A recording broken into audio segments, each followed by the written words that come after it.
Hello, you're watching World Talks on TVP World. My name is Sascha Fahrbach.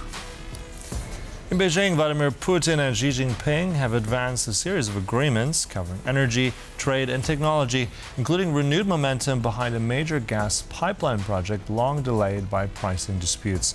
Now, the two leaders also reaffirmed broader strategic alignment. Now, the meeting between the two heads of state highlights a partnership that is both economic and geopolitical in scope, though still carefully calibrated. Now, what all this means for the world? Now joined by Tomasz Kasprowicz, editor-in-chief of Res Publica Nowa. Good to have you with us. Welcome. Good morning. So this comes at the heels of the meeting between Xi Jinping and Donald Trump. Just from what we've seen and noticed, there have been several deals signed. How would you compare these two meetings between these leaders?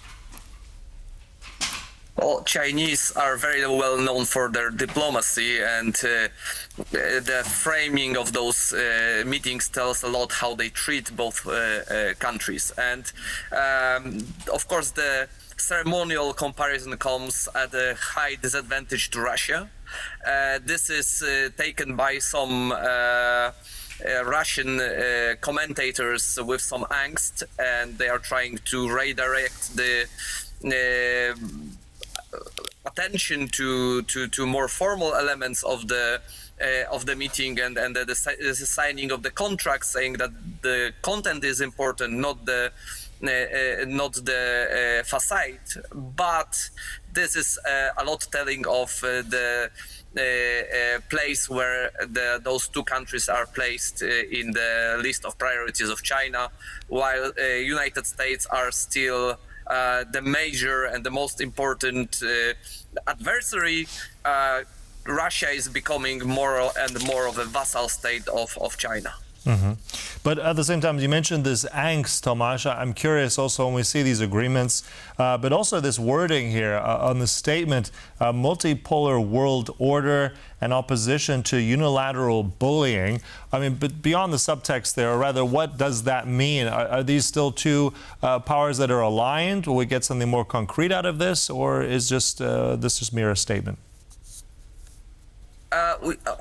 We can say that China and Russia has been working on changing the world order for some time. In recent years, they are helped by Donald Trump, that is working tirelessly to decrease the significance of United States worldwide. So this shift from the domination of United States to, let's say, a bit more a multipolar world, or to be precise for this point, the bipolar world of China and US is happening. And what we see right now, the fact that China is hosting more and more international delegations is in the world spotlight. It's showing that China can talk with everybody and maybe be a place where some deals can be brokered between the sides that are hostile to each other.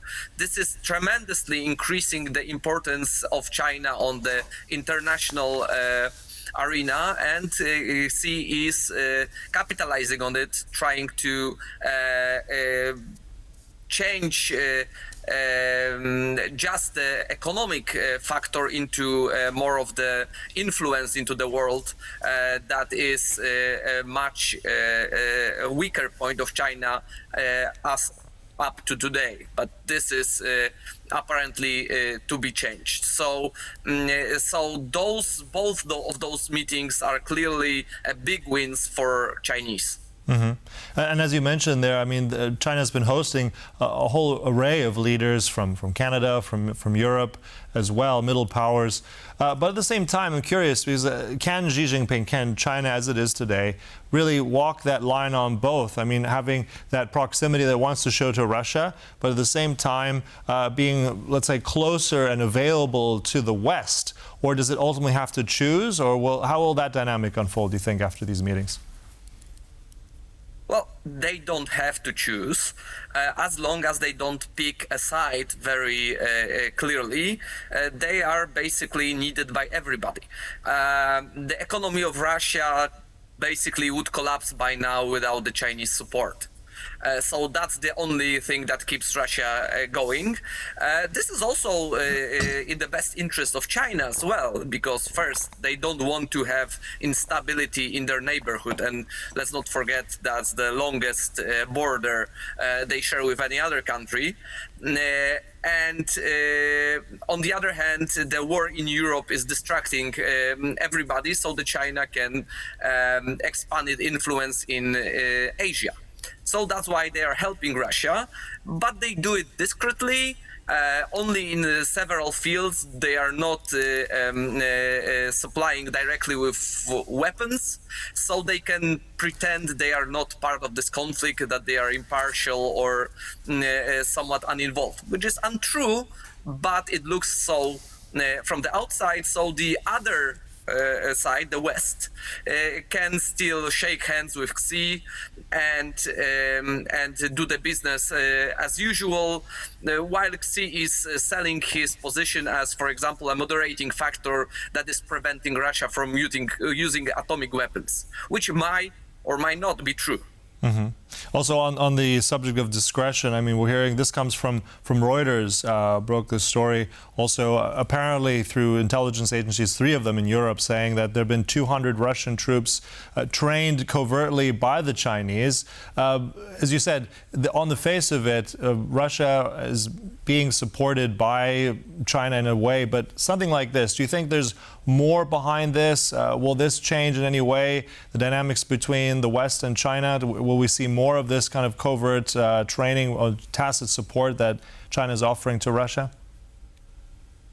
Well, it all depends on their reaction. If this is going to be reported, condemned in, let's say, official or unofficial capacity, then probably China will stop. We've seen so far that when pressured, China backs out from supporting Russia in certain realms. The sanctions forced numerous Chinese companies to stop supplying Russia, but they keep trying. They keep trying to find new ways to do it in a way that is not to be noticed too easily, and in the way that can be easily ignored. So this depends on us, let's say, and in a big part on United States.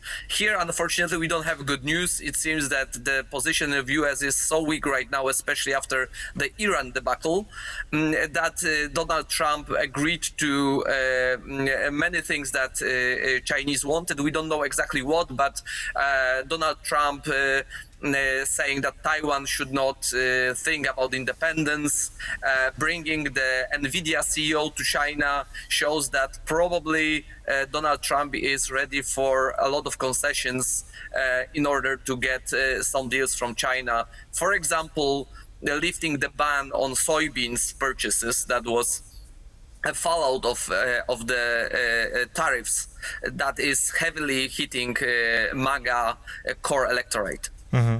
But at the same time, I'm struck by the fact that back in 2017, when that Trump Xi Jinping meeting took place as well, a lot more agreements on the table that were signed. Many didn't go through, but if we compare to just a few days ago, completely different in terms of scale. But I want to ask you, the term of scale here, energy, that was also discussed, this Power of Siberia 2 pipeline between Russia and China, that apparently is back on the table, at least they're talking about it. That would cover, I think, 12% of Chinese gas demand. So where are we with this, and how much does this give Moscow any leverage? Is this going to move forward? How tangible is that pipeline? This is a very lengthy story. This pipeline was discussed for many years right now, and it was not under construction mainly because the Chinese didn't want it to happen. Or, in different words, they put such as stringent conditions on Russia that the Russians didn't want to agree to that. At this point, Russia is weakening by the month, so they are willing to accept more and more of the conditions. That's one side of the story. Second side of the story is that China is being cut off or has a limit supply of energy from traditional sources, including Venezuela and now Iran. So diversification and getting more, at least, emergency energy from Russia sounds like a good idea to Chinese as well. So both sides are more likely to agree to this project. Mm-hmm. Of course, we don't need the final terms of this project yet. All right, and then just kind of to conclude here, I just want to see if we look at those three powers with the Chinese in the center, the Russians, and also the Americans. After this week, after these meetings, who's gained the most here? Who's come out on top? China, that's for sure. China is getting recognition on the international stage. China is getting deals from both sides that are currently in much weaker position than they used to be 6 months, a year ago. So this is definitely a win for China. And the loser? Well, we can say that the weakening of Russia is quite obvious, but also the Trump is clearly completely different Trump that we remember being tough on China. Currently, it seems he is seeking support given all of the troubles that were mostly self-inflicted in the recent years. Mm-hmm. All right, so interesting dynamic there. Thanks for putting all that out. Tomasz Kasprowicz, the editor-in-chief of Res Publica Nowa, thank you so much. Thank you very much. And thank you for watching World Talks, but stay right here on TVP World for more news and commentary. Goodbye.